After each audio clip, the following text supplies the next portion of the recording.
half of the people here, especially this week, we're like moving through these lectures, and thankfully Tony was kind of able to accommodate 15 minutes, but let's try our best to be here on time. And if something comes up, we're more than happy to accommodate. We just need to. So if it's urgent, again, text us. If it's something you know ahead of time, email us. That way we can mark it accordingly. But walking in like 30 minutes late, it's just a touch rude, okay? But now we're gonna switch it up. We've got two amazing 30 residents. From Peds, we have Dr. McCormick, and from IM, we have Dr. Perry. So we will turn it over to them. We're kind of gonna do a split session, okay?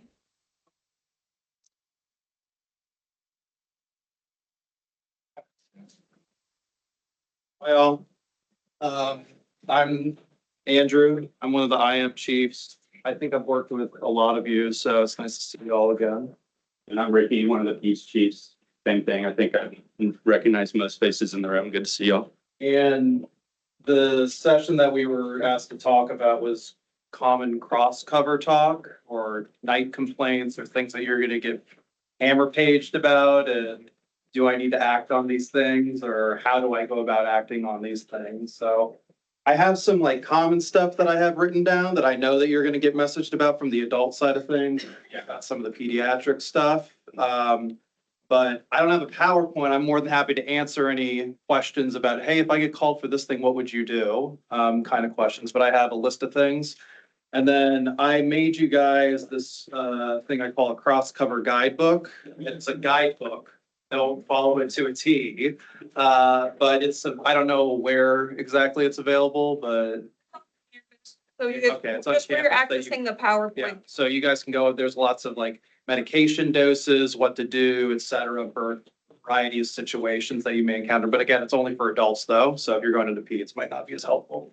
Yeah, and I made these printouts for y'all. You can use them and take notes as we go over stuff. If you don't want them, you can trash them. I'm not going to be offended, but I figured that would be a nice way I didn't print out a whole guide, so you guys can kind of make your own as we go. Okay. You want to start or? Yeah, what do you guys want to hear first, peds or adult? Peds. Okay. Thanks. All right, what? Can you just explain what that is?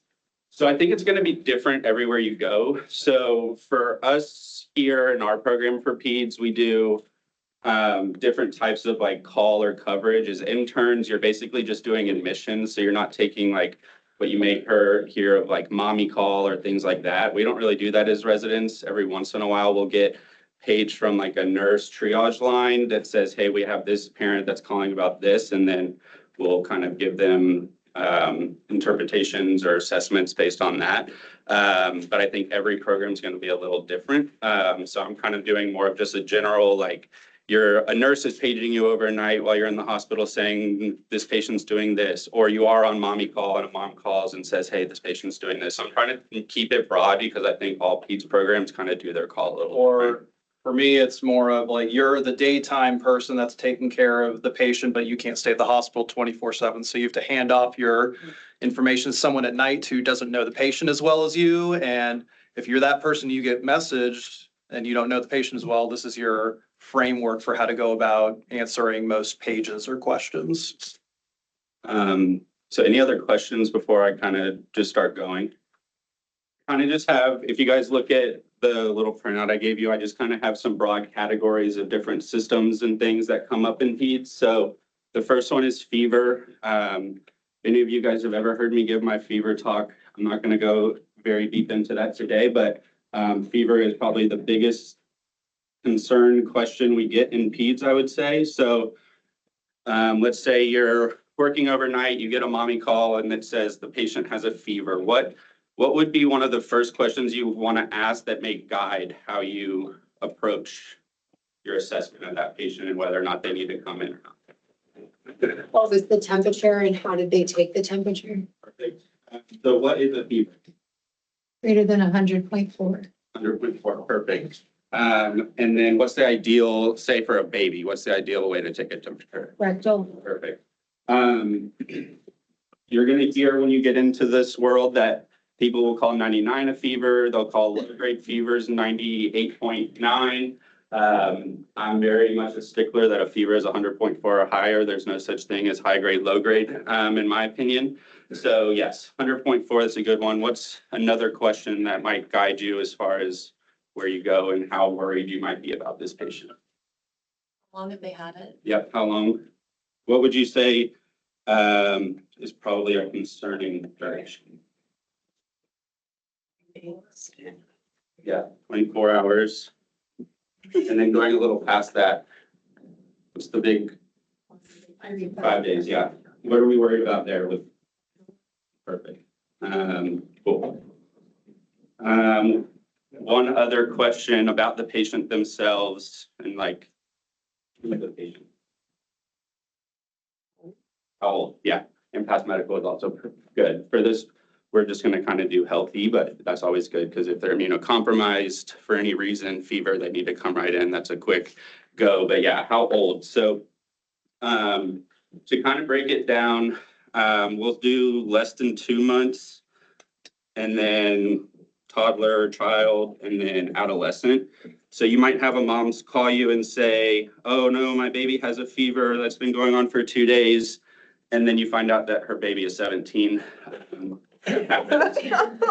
So it's good to know the exact age because a fever in a 1-month-old compared to a fever in a 17-year-old are going to be very different as far as the questions you want to know. So for less than 2-month-old, if they're calling and they have a documented fever of 100.4 and they're under 2 months, for your purpose, you're immediately telling them to come to the emergency room.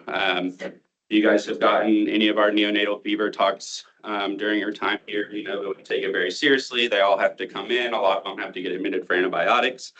Toddler. So this is, we can say like above 2 months, but kind of in that childhood range. So duration is definitely a big one. What are other questions might you want to know how sick this patient might actually be?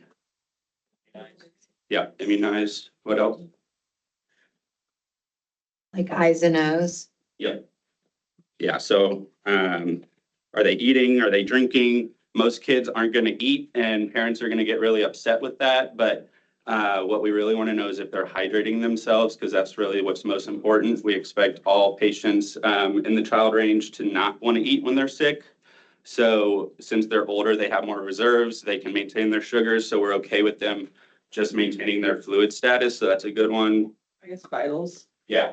Vitals is a good one. A lot of parents might not be able to document those appropriately. Some of them, you'll hear something called like an owlet, which is basically a home O2 monitor. Just so you guys know, the AAP does not recommend those because they're not very accurate and they cause more distress for families than they provide any actual help. So you can ask questions like, can you feel their heart? Is it beating fast to you? Are they look like they're working hard to breathe? Are they breathing fast? What other symptoms might you be thinking? So going back to like our 5 days of fever, what other questions might you want to ask about symptoms to think about that diagnosis? Mental status changes? Perfect. Good. So based on that, basically the same thing you guys maybe have learned in seeing patients in real time is you want to be able to walk into a room and say, is this kid healthy? Is this kid sick? Takes time. They're always going to fool you. Kids are very resilient. They can look pretty well. I've seen a kid who was on his iPad and up watching TV and 15 minutes later was having discussions about cannulating him for ECMO. So they definitely can turn on you very quickly. So knowing those things is important. But if, say, the mom called and says, oh, the fever started last night, I gave Tylenol, it came down, came back this morning, I gave ibuprofen, now it's down again, but I'm worried. You kind of go through your history and things, see if they're immunized, see if they have any other past medical conditions. And what I will say is that 80% of all calls in pediatrics are going to be reassurance, because if it is something truly emergent, typically they're coming to the emergency room without that call. But if it is a situation where they just aren't sure, you need to know if are they sick or not sick. other things about fever, like concerns that you may have if you got called about a fever, things that you may not know how to approach. I feel like these are kind of the big ones. So less than 2 months, send them straight to the ED. If they're toddler age, see if they're drinking, make sure they're not super tachycardic, make sure they haven't had a prolonged fever, things of that nature, make sure that they're not lethargic. Oh, that's another thing. All parents are going to say that their child is lethargic. So it's good to think of some other ways to kind of assess, is this true lethargy or is the kid just sick and not feeling well? So lethargy is truly like not waking up, not arousable, not, not kind of doing their normal things. So parents may say, oh, they've been lethargic, they've been in bed all day, but they've gotten up to pee 4 times, they've had like 6 glasses of water, and it's like, okay, a truly lethargic child is not going to be able to take themselves to the bathroom or drink on their own. So those are good things to think about as well. And then I would just say, like, always think about your ABCs as well when you're doing this. That can be something helpful. So, we get peritonsillar abscesses. I've seen an epiglottitis, things of that nature. So you want to know more about, like, are they making noise when they're breathing? Are they having trouble breathing? Are they drooling a lot so they can't like hold in their secretions? Things of that nature. Those would be more emergent and you'd want them to be seen rather than just scheduling them for an appointment. And then as far as adolescents, it's really just going to be a good history to make sure that they don't have any underlying conditions that can make them more at risk. We do have teenagers that are more complex in their history and they may have a central line. So those kids need to come in because if you have a fever and a central line, you need to rule out bacteremia, things of that nature. So I think those are the kind of big things around fever. I'll just Yeah, briefly you wanna touch on just- that for adults Yeah. and stuff, I guess, while you're in the hospital. So one thing I want to press on you guys is that if you're nervous about a patient or you don't know what's going on, go see the person in person. Don't just be on the phone or taking call. Go to the bedside, evaluate the patient. You don't necessarily have to do that if someone just asks for like some Tylenol or something, but if you don't know what's going on, if there's a new fever that hasn't been there before, if someone's short of breath, whatever, go to the patient and make sure that you're documenting whatever you end up doing for the patient. Okay, that's still a thing that we're trying to press on our interns and stuff this year. So you'll be like very ahead of the game if you start off with that. So for adults with fever overnight, this is going to happen also all the time. First thing I would do is, have they been having fevers or not? Is this something new or is this what's been going on the whole hospital stay? If it's the exact same thing, then it's probably not something you need to act on. But if it's a new fever, then we do need to act on it and work it up. So our workups for adults would be what? For a new fever? I heard someone say chest x-ray probably. Yeah, what else? UA, a CBC, and then probably some lights would, electrolytes, a BMP or something would be your basic things for a workup. And then what's one other thing that you could throw in there depending on the clinical situation? Blood cultures. Yeah, blood culture for you as well. So your big decisions are, do I need to get a bunch of labs or imaging? And then the next decision is, do I need to start an antibiotic or not overnight? Now, you don't always have to start an antibiotic, but if the patient looks like they're decompensating or has changed in a clinical way, then you should be considering starting an antibiotic.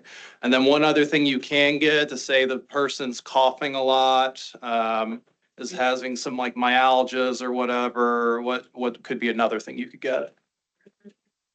I think you said respiratory panel is what I think I heard. Yeah, you could get an RPP. So those are like the big things that I think of with hospitalized fever overnight that you don't know the patient very well. But basic things, yes. Did you start antibiotics before you got any like data back? Most of the time, no. Most of the time, your answer is going to be get the cultures as fast as you can, and then you can start antibiotics. Now, that being said, if the patient's like blood pressure 30 over 0, then yeah, you got to start antibiotics and just work with what you got. But most of the time, you can probably wait. Now, in the one instance where you can't, to say you're trying to get an LP on a patient and nobody can get it, and now you need to wait till the next morning for IR to get the LP, you're not going to wait, like 12, 24 hours to start. You're just going to start the antibiotics and then get your cultures after. But most of the time, you're going to wait. I would say that's the shortened version of adults in the hospital. Other questions on that?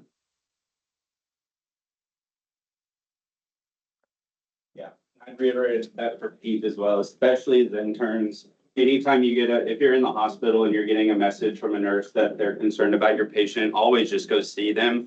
It's good for your learning. It's good for the patient. It's also good to establish that rapport with the care team and the nurses so that they can see that you're a responsive resident that's going to come when they reach out for questions, and then they'll learn to trust you more and may in the future not reach out to you about certain things because they know who you are and kind of what your approach is. So those are always good things as well. Other questions about fever? Okay. So next we can do respiratory distress, which in peds can be a few things that I'm sure you all have seen in the last 2 years. So what are some questions you want to know? And I'm going to break this up into ages again. So we'll do like less than a year and then toddlers and adolescents. So what questions do you want to know? Mom calls and says, my baby's having trouble breathing. That's all you know. Color change, Yep. how they look, like any other symptoms. Yep. Perfect. What other symptoms would you be thinking about? Irritation, yeah, coughing, yeah, so URI stuff. And what if the mom says they haven't been sick, they don't go to daycare, they haven't had any fevers, they were playing in their room and now they're having trouble breathing? They unsupervised. Yeah, what do you think in there? Yeah, probably swallowed something. That's not good either. What other things might you want to know about? They say they're having trouble breathing. That can mean a lot of different things. What kind of identifiers are you looking for to know, is this patient sick or are they okay? Yeah, nasal flaring, retractions, so that's good. So definitely, you know, if this is someone calling from home, retractions, they might not know what that means. So you can say things like, do you see their neck pulling in when they're breathing? Can you see the skin pulling in between their ribs while they're breathing? And then head bobbing, you can say like, is their head bobbing up and down when they're breathing? And then nasal flaring is also a really big one. So are their nostrils kind of getting bigger every time they breathe? That can be an indication. What if they say that, you know, let's say it's a 2-month-old, 3-month-old, and they will have these periods where they're breathing really, really fast, but then they seem okay. But then 30 minutes later, they're doing it again and they seem in distress, but then they settle back out with any interventions. What is that concerning or no? No. What do you think in there? Yeah. Because they're returning to baseline intermittently. Exactly. So, yeah, so breath holding spells. Also, there's periodic breathing that our infants can get a lot, where they'll have these moments where they seem like they're in significant distress and then they settle out without any intervention. And that's just normal. They're still trying to coordinate all of their movements, their breathing, their nervous system, things like that. Let's go more into, so in less than a year, what would be things that you think might necessitate them going to the emergency room to be seen or quicker than waiting for an appointment the next day? Yeah, that doesn't improve, definitely. Color changes that aren't improving. Absolutely, color change. Yeah, fever. I think all of those are good. I'm sure you all have taken care of a bronchiolytic in your time here. I'd be shocked if you haven't. So we see that a lot. And always with any calls that you get in pediatrics, it's always better to err on the side of caution, especially if it's not someone that's in the hospital that you can go lay eyes on yourself, because you can't always fully trust what you're hearing just over a phone when you're not seeing it for yourself. So always err on the side of it's worse than it sounds, rather than I think the kid's fine despite what the parents are saying, because then you can get in that trouble. Let's say We have more of like a toddler or adolescent. What questions might you want to ask about them if their mom calls and says, or dad calls and says that they're having trouble breathing? Yep, so history. Specifically, what's the big thing we see in pediatrics? Asthma, good. So what questions in regards to that would you want to ask? Have you tried using their inhaler? Yep, so are they using their albuterol? And then how often are they using their albuterol? So they may say like, oh, for the past 3 days, we've had to give albuterol in the morning for some distress breathing, they get better. And then at night, they seem to be having it worse. So we give more albuterol, and then they fall asleep okay. But then again, they woke up this morning after a good night's rest and they're having trouble breathing. That's probably a patient that can go to the office that day and just kind of see like, are they on an inhaled corticosteroid? Maybe they just need better management. If the parent calls and says, we've been giving albuterol every 2 hours, they're not getting better, they seem to be getting worse, they're going straight to the emergency room. If you guys have taken care of an asthmatic with us on shifts, you know that we always try to get them to the every 4 hours of the albuterol. So I would say, even if a parent is saying that they're having to give the albuterol every 4 hours around the clock, like waking their kid up in the middle of the night to give it to help with their work of breathing, that's probably a kid that still needs to come sooner, even potentially the emergency room, because if they're having to give it that frequently at home, clearly they're not capturing this patient well. But anything less than that they're giving it that frequently definitely needs to come in because they might need steroids, they might need MAG, might need some continuous albuterol, things like that. Is there, for anaphylaxis, is that typically like very quick decompensation where they're presenting already, or is there any allergen exposures that can be sort of more? Like milder? Yeah. Yeah, definitely, if it's like truly full anaphylaxis, like you're gonna have to meet all the criteria for that. And then hopefully they have an EpiPen. If not, they should be calling 911. They shouldn't be taking the patient by themselves. Oh, that's another thing to think about if you are getting this call from home is when you're determining how sick they are, like in that instance, if you're concerned about anaphylaxis and they don't have an EpiPen because they don't have history, I'd tell them to call 911 like immediately. Hopefully they were already diverted before they get to you, but that's definitely what I would do. But if it's more, sometimes you can maybe just have some lip swelling and then kids will be like, oh, maybe my throat's scratchy, maybe I'm breathing weird. That one, you just kind of have to dig a little bit deeper to truly understand the status of the child. But again, always err on the side of caution. So if you're concerned that they might be getting to an anaphylaxis type picture, I would just have them call. Other questions from the peds side for respiratory things? And if you're in the hospital, obviously, you want to go see all of these patients. You want to lay a stethoscope on both sides of their chest. We occasionally have kids that are on BiPAP. You want to make sure that they haven't dropped a pneumo. You want to make sure that they have clear breath sounds on both sides. If it's a patient you've heard before, you want to see if there's a change in their breath sounds, things of that nature. And then obviously you'll have your vitals if they're hooked up to a monitor so you can check their O2 levels and things like that. For adults in the hospital overnight, respiratory distress, always go to bedside. If anybody's satting in the 80s ever, you should be going up, looking at them as bedside, even if their baseline's like 89 or something and they drop to 82 you should be going to check on them. So what's your initial approach when you first you get the call, you're overnight, you don't know a whole lot about the patient. They say, oh, they're satting 82 right now.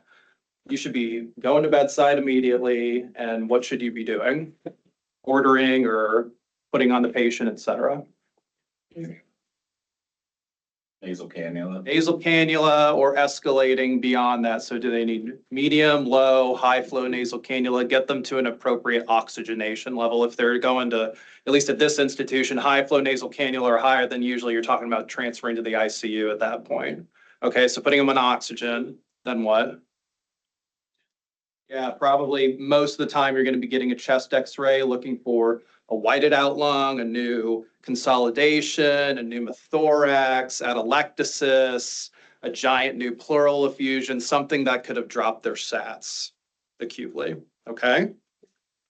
What's that? You can also listen. Yeah, you should be listening, yeah, do your appropriate physical exam, seeing if they're having retractions, see if you hear abundant wheezing on exam, maybe they have COPD and we're here for an exacerbation and they got acutely worse and need a breathing treatment of some kind, because they haven't had it in 6 hours or so. You could order a breathing treatment, so you could get an EKG, you should definitely do that as well. Anything else? VBG, somebody said VBG. I would encourage you to consider getting more VBGs than you think you need to get for most patients. So I would order a VBG, try to get them with lactate and with chemistries because you'll get it all in one lab set instead of having to order multiple different things. So you'll see if they have an elevated lactate, you'll see if their chemistries are off, and you'll also see if they're retaining a bunch of CO2 and maybe need to go on BiPAP, for example. And then last couple of intervention things that you can consider. So we talked about oxygen, we talked about breathing treatments. You could consider giving someone Lasix, for example, say they're there with heart failure and they have a lot of bilateral pleural effusions and they're desatting, because you could consider giving Lasix. You could consider giving somebody steroids if they're having a worsening asthma or COPD exacerbation. Let's see what else. I think that those are the big things. I would say yes. Great. So I'm just like nervous about being on overnight. Uh-huh. You have a list, it's like 50 patients or something. I just like have never had more than like maybe 4 or 5 pages at a time. So you get sign out, Yeah. that's gone immediately. Uh-huh. You get this page. Do you like read about the patient or do you just go Yeah. immediately to bedside? Good. Like, what is your like What's my breakdown of Yeah. how I would, so before you? I read what I wrote. So like you should be getting some kind of sign out. You Yeah. read what you wrote about the patient. So you have some basic idea of understanding. The big things I would be looking at if you're like have to run there and don't have a whole lot of time is what's the code status of the patient? That's a big thing. What's their big medical problems in general? So do they have COPD, heart failure, you only need like 3 to 5, you know? And then why are they in the hospital? You don't have, if you don't have time to get everything, it's okay.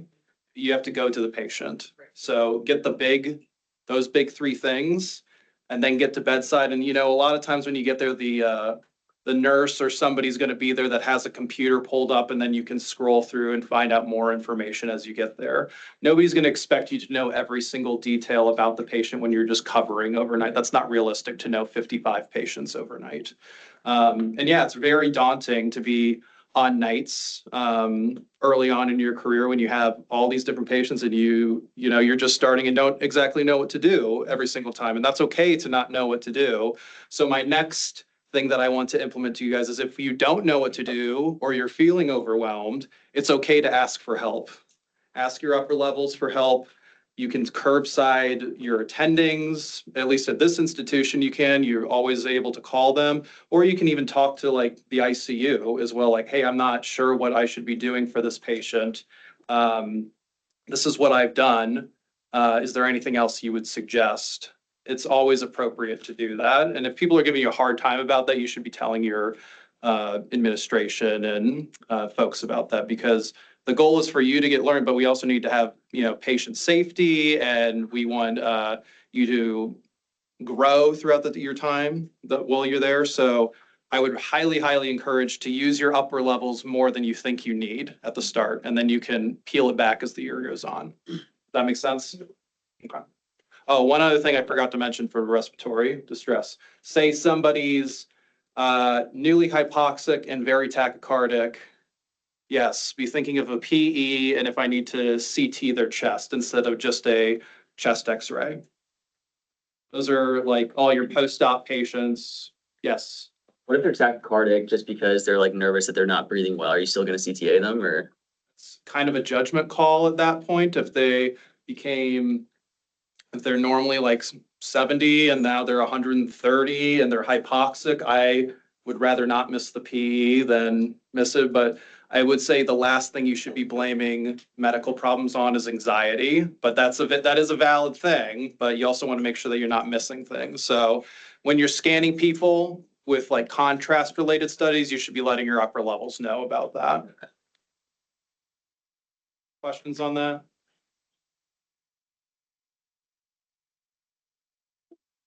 Basic, yes. How much of overnight events you like documented in the chart versus just told to the team the next morning? Like what? So if you're going to bedside and you're doing interventions on the patient, you should be documenting it. And it doesn't need to be a giant internal medicine note that you guys, it can be like this, like a little paragraph. Was called for respiratory distress, went to bedside, patient was wheezing on exam, did not appear to be in acute respiratory failure, placed on a nasal cannula, ordered a chest x-ray, VBG, lactate, whatever you did. And then that's enough. You don't need to write a whole novel about it. Yes. This kind of repeats more, but can be medicine too. How do you know, like, or how do you decide when to reach out to your attending? Like when to get them involved? Like, or are you asking your upper level first and then? Yeah, so if you're in-house, you're, especially here as an intern, you're gonna have a second year and a third year. So you can I would ask either of them first if you're not sure about something, especially early on in the year. Hopefully they're going with you to all of these things. But we also have attendings in-house that don't necessarily know about our patients because they're on a different team, but they're still there. And most of the time they're pretty open to you going down there and asking them questions. But I would say, you know, our upper levels are great and typically can navigate a lot of things. And then if you're, you know, in one of those situations where you've tried calling your co-residents, your upper levels, they're both tied up doing something and can't come to you. You try calling the in-house attending, they're tied up with something. You can always call a rapid response, and that's going to get that's going to get everybody there right away. And what I will say is nobody will ever fault you for calling a PERT. I know they've always told us, like, always err on the side of calling it if you're unsure rather than not. I know for instance, going back to the question about anxiety, I got called to a PERT when I was covering the ICU one night last year, and it was a hem-onc patient with new sort of respiratory distress, who may be a change in mental status. It was kind of odd. So we went up there. Lo and behold, I spent 30, 45 minutes at bedside and basically just did square breathing and held her hand, and it was just an anxiety attack. But I still had to go through all of the other differentials with the team in the room, like you're asking the nurse, like the provider who called the rapid response, like what are they here for? How long have they been here? Things of that nature. I think hospital stay duration is also important because if they've been here for 2 weeks, they haven't left their bed, that's when you might be thinking PE, even in the peds world. And then as far as the question about having time to look at stuff before you go, I think a good handoff should have contingency plans for you in there. So that's something to always think about, whether you're giving or receiving handoffs, is what's the contingency plan if this patient does X, Y, or Z.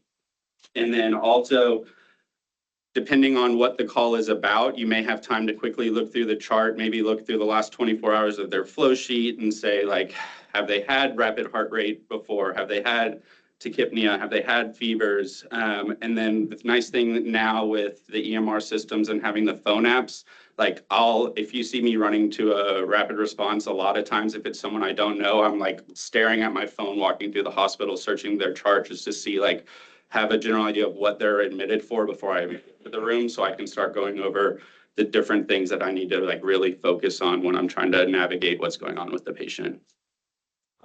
Yeah, I think most of the time you can call your upper level.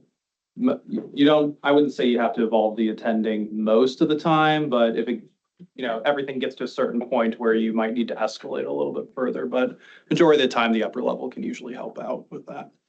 And I completely agree with the handoff. I think, do you guys do a handoff lecture at some point? I don't know, like the iPass system? No? Okay. I'm not going to talk about it now, but look up iPass. It's a good way to be able to hand off a patient that has a good contingency plan in it, because most of the problems you face overnight, the day team probably expected that problem to happen. And if they're in respiratory distress, they should be like, you should give Lasix. If they're in respiratory, the day team probably should have told you that, you know? So you should be able to.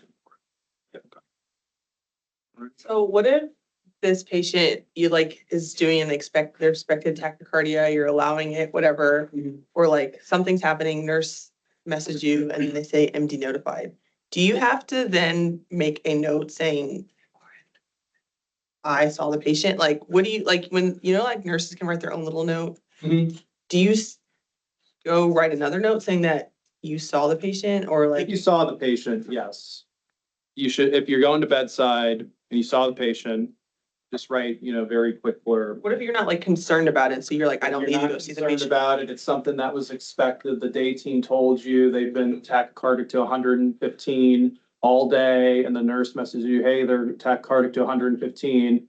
You can say, yes, aware they've been doing this, and then they might, you know, they're gonna write their note that says you were aware, but that's what was expected, so it wasn't anything different.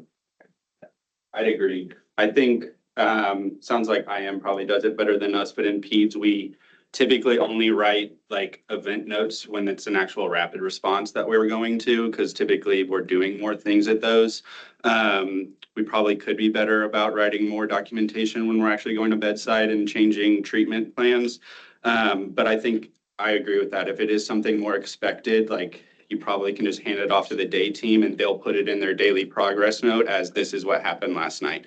But if you're like coming in, you're starting continuous albuterol, you're placing them on a high flow, you're dropping steroids, MAG, all those things, like you kind of feel it out, and different institutions might have different rules around that too. But I think over documenting is always better than under documenting. If you feel like, if you even question if you should document it, I probably would. Of those things. I don't have time to go over this one, but I want you guys at some point to look up the Vanderbilt protocol for electrolyte replacement for adults. I don't know about peds. But it's you just Google it. It's a like 2 or 3 page PDF. It'll tell you how to replace potassium, magnesium, phosphorus, et cetera. It'll give you the dosing and everything that you need. And that's true for most patients. And that's at least what the majority of our residents use here. So look that up for electrolyte replacement. I say always having your PALS card on you is a good thing. If you don't have those, you should get one by the time you start as an intern after you get your PALS certification, because it has all the different scenarios for codes and different arrhythmias and what to do, but it also has a section with a bunch of different meds and general med dosing. We also have cards that are a little outdated, but still a good kind of starting point for different medications and more of an acute setting and kind of the general dosing, since peds is all weight-based and can get confusing. It's good to have those things just on you. Like I would carry them in my pocket anytime I was on nights, just to have in case. Cool. Since we're got like 15, 20 minutes left, we can go into GI. I think that's another big one in peds. So we'll kind of do it a little bit differently than I've been doing. But let's say you get a call that a patient's vomiting. What are the big and scaries, and what are the things that you can just say, okay, I'm not as worried about that? There's blood in the vomit. Definitely blood, especially if it's new blood. How long the vomiting's been going on? Yep, duration, yep, black vomiting. What if it's a newborn? Say you're covering the newborn nursery and all of a sudden the patient starts vomiting. What types of things could be going on and what questions might you ask? Premature. Yep, prematurity is always a good one. What is it? Yeah, you want to know the color. So is it bilious? If it's bilious, that could indicate some type of obstruction, volvulus, malrotation, things of that nature. What I will say, if you're getting calls from a parent, all vomiting is projectile to them. If you ask if it's projectile, they're going to say yes, no matter what, even if it's just spilling out of their mouth. So always really trying to kind of further ask like, okay, when your baby vomits, is it shooting across the room? Like, is it soaring 5 feet in the air before it hits the ground, or is it kind of just spilling out? You really want to tease those two things out because you don't want to miss pyloric stenosis, which can get really bad if you miss it and they keep vomiting and then throw off all their electrolytes. And otherwise, if it's not bilious, it's not projectile, then you might say like, okay, doesn't sound like this patient's sick or in an acute emergency. So then you kind of go down the route of reassurance and then maybe saying, okay, did they feed recently? How are you feeding? A lot of parents will kind of feed their babies on their backs. And that can lead to a little bit of reflux and can come off as vomiting to a parent, even though they're just spitting up, because babies should be kept upright when feeding. That's a big thing that'll come up. So if it's always good to ask the more acute questions of the big, bad, and scary to try to rule those out first. And then if you kind of feel reassured that there's nothing emergent going on, then you can kind of tease out the rest of the things. Adults with vomiting, I think the big thing that comes up all the time at night is nausea, and what meds you can give for nausea. The one we tend to use most often is Zofran. Keep in mind for these patients, they're QTC. All antiemetics are QTC prolonging, including Zofran. So if my cutoff's around 500 or so, if they have a QTC greater than 500, then I usually don't give QTC prolonging meds. So that's azithromycin and all the antiemetics and a few other ones. If they are still like nauseated, you can give them Ativan actually for nausea, or you can have them smell like an alcohol swab. Is also something that you can use, but the nausea is kind of a tough thing to deal with when the QTC is prolonged. Big things for belly pain at night is you want to know, are they peritonitic or not, and need to go to the OR. If they're not peritonitic, then that's much more reassuring. Or are they obstructed? Are they vomiting a bunch of fecal matter? Do you need to get a KUB? Are they having bowel movements? Are they passing gas? Those are the big things to know overnight. So it's usually dealing with nausea. Are they peritonitic or are they obstructed are the big three. I would say the same thing for peds when it comes to pain, and that can be in like a baby because they can't say, oh, my belly hurts, but they'll be, parents will say they're straining or they're turning red every time, which a lot of babies do, and it can be normal a lot of the times, but then understanding kind of the other things, like are they having bowel movements or not? Are they, if they're having bowel movements, is there blood? Because then you might start going down the intussusception route if they're getting really fussy and things, and you don't want to miss that. And then one thing I will mention is don't take diarrhea as just an enteritis every time, because a patient can be severely constipated and the complaint can be diarrhea because they're having encopresis. So always keep that in mind, especially in the world of pediatrics, especially some of your behavioral kids. They're going to withhold and hold in their stools a lot, and they can get major impactions. Just as an anecdote, I will say if it's an older kid that's having constipation concerns, always ask about hair eating. We've had a couple of Bezors in the last couple of years that have required emergent OR trips for some of our patients. So always keep that in mind as well. Those do happen. Something that always comes, that's not related, something that comes up on nights all the time is, does this person need blood? Do they need a transfusion or not? For adults, the typical threshold is a hemoglobin less than 7 is when I'm thinking that this person probably needs some blood. Now you gotta keep in mind by looking at their trends throughout the last couple of days, have they been at 7.1 and now they're 6.9? Do you really need to give them a blood transfusion today? Or did they go from like 9.5 all the way down to like 6.5? You know, there's a big difference between those two patients, but usually a hemoglobin of 7 is the threshold. The other time that you'll be thinking about giving blood is, do you see active signs of bleeding outside the blood or excuse me, outside the body, or even like retroperitoneally or something where this patient may not show a hemoglobin drop, but they need the blood because it's not showing up on the labs. So hemoglobin less than 7 or outside the body signs of bleeding, so vomiting, diarrhea, et cetera, or retroperitoneal bleed. Sometimes your threshold can be 8 or so, but typically 7. Does that make sense?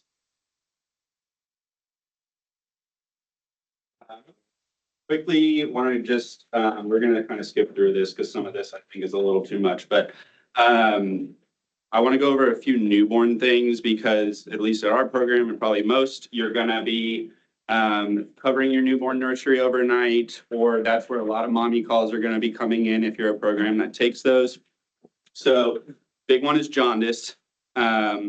You want to know, like, parents are calling and say, my baby looks yellow. It's always good to know if they have scleral icterus, just because if they have scleral icterus, it might be a little more severe than just if they just have a little bit of yellow in their cheeks and maybe on their chest. You want to know what their color of their stools are. So if you remember from the newborn nursery, they're going to be passing meconium in the first couple of days. If it's day like 4, parents are saying they're like all of a sudden really yellow. They haven't pooped in 2 days. Their last poop was still black. That's more concerning that they're holding on to too much bilirubin, not excreting it appropriately, and it may be a high level. That's a patient that should be seen. So always teasing that out. If it's someone that's already home, or even if it's someone that's in the hospital, if they were born within your system, you can check their newborn labs. Did they have any ABO incompatibility? Were they Coombs positive? Did they get phototherapy in the hospital and now they're calling from home saying that the jaundice is worse again? Things of that nature are important to look out for. Fever, again, if they're home already, you're bringing them right back in. If you are in-house, you're getting a call from the newborn nursery that a patient has a fever, you must drop everything, go evaluate the patient and start a workup. Fevers are never normal in a newborn, especially when they're still in the hospital. Occasionally, you'll have a slight elevated temp based on just their surroundings and their environment. Our nurses are very good at being aware of that fact. And so they may get a temp that's like 100.6, but then they're like, but they had a hat on, they had booties on, they were wrapped in 5 blankets and the room was set to 80 degrees. Then you can kind of be like, okay, let's stop all of that and recheck the temperature in like 15 minutes. If it's still elevated at that point, you need to just go. But typically I would always err on the side of, if they're a newborn baby, you're doing everything. You're getting blood, you're getting labs, you're probably tapping and potentially getting HSV workup, and then you're starting antibiotics as quickly as possible because neonatal sepsis can turn really quickly. And a patient, if they're delayed even by an hour, can end up in the NICU when they didn't have to be. So fevers are super important. And then again, just GI stuff in babies, because you might miss like a volvulus or a malrotation or things like that. So always getting a KUB or an upper GI, if that's what you're concerned about, in-house is always a good starting point for babies. And then umbilical cords, get a lot of questions on those. They can be gross. If you've seen them at their like week or 2 week after birth checkups, they're like black and hard and look disgusting, but that's normal. When they fall off, you might have a little bit of that granulation tissue or just kind of the healing process. So it's good to determine, like, is this a granuloma or is it not? You want to know about the smell of it. However, I will say that parents always say they smell even when they're normal. And then really omphalitis is going to be your biggest concerning thing around an umbilicus. So a lot of belly buttons in the umbilical areas are going to be red because they're getting rubbed up by the stump, or if sometimes babies end up home with still the clip in place, and that'll rub the skin and cause some redness. But omphalitis is going to present with like a very deep, like lipstick red, deep redness around the belly button. It'll be very tender and things like that. And that's an emergency and they need to come right in if they're at home and you're getting that call. I think we only have like 10 minutes or something left. I'll read you guys the topics that I had written down if you want to go over one of these, or if you just want to talk about something like logistics or whatever, we can do that too. So I had written down pain management, anxiety / agitation, chest pain, insomnia, hypertension, and hypotension, and then like hyperglycemia, hypoglycemia. We can talk about any of those, or we can talk about logistics or whatever you guys want. Reminds me, checking a sugar in any pediatric patient will go a long way for you as well with most complaints. Yes. On or wall cross covering, are there any like no-nos for us, like, or things that you have seen? Do that you're like, please do not do this? I mean, yeah, the answer is yes. I'm trying to think of good examples. This is one that comes up a lot. So if you're going to be giving someone a PRN of some kind, a new pain medication, an opioid, for example, or an anxiety medication, the day team usually doesn't want you to keep that medicine on indefinitely, like a PRN Xanax that I've seen, or that wasn't the best decision, or like a high dose Dilaudid or something like that. Always start low with whatever you're going to give the lowest dose and try to give a one-time dose to see if it works. Don't just leave it on, because sometimes it'll stay on the MAR and then nobody will catch it for like 3 or 4 days. So that would be one thing. And then the other big thing I see is like code status changes overnight.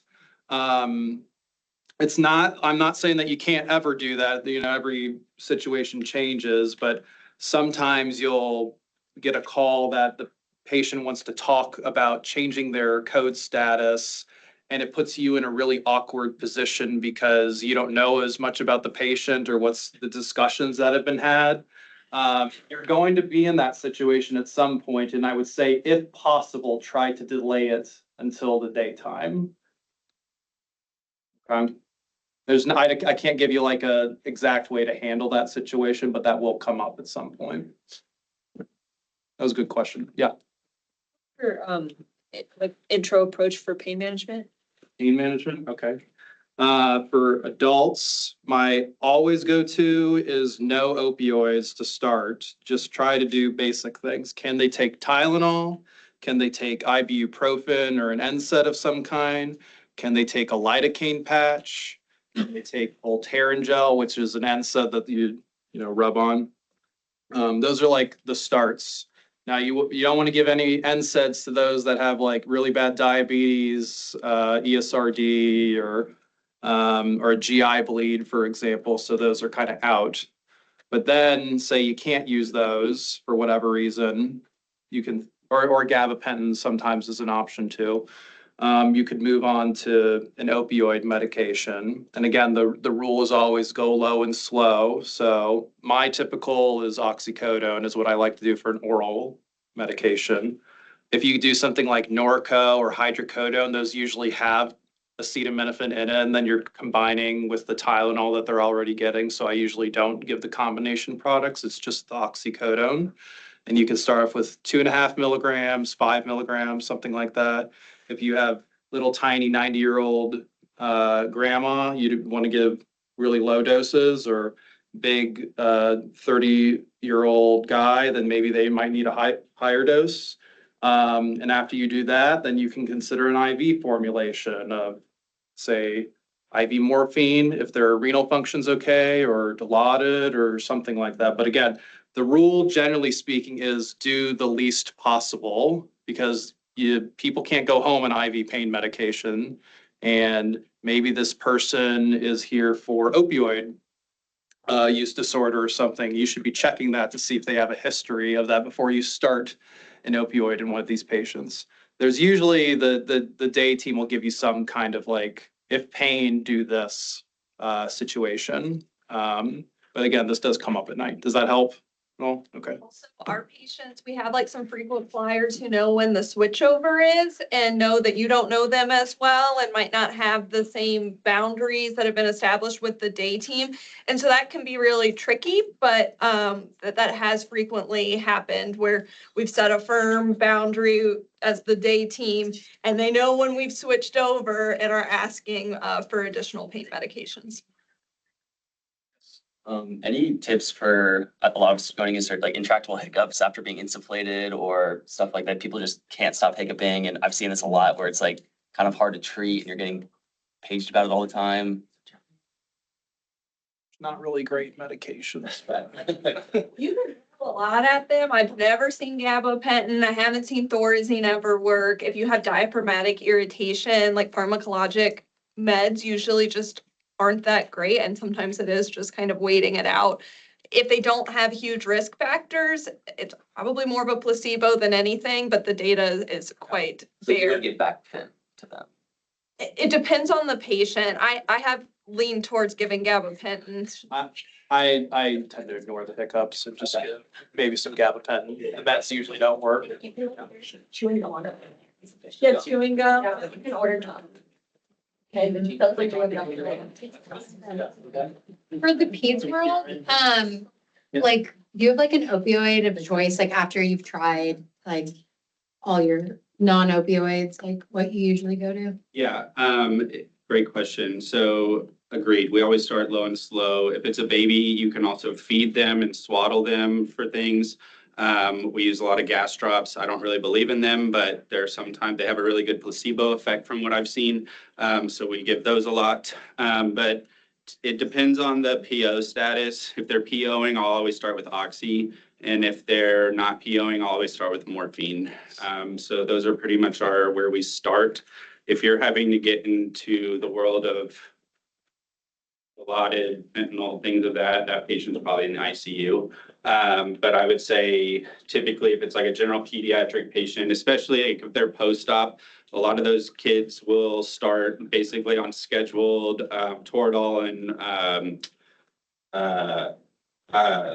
Tylenol for like at least 24 hours and then have either a PRN oxy or a PRN morphine for any breakthrough pain. And honestly, most of the time in the peds world, I haven't had to escalate past that. Thanks. Just like, what's one thing you wish you knew before starting intern year, now that you guys are almost done? Don't expect that you need to know everything and ask questions.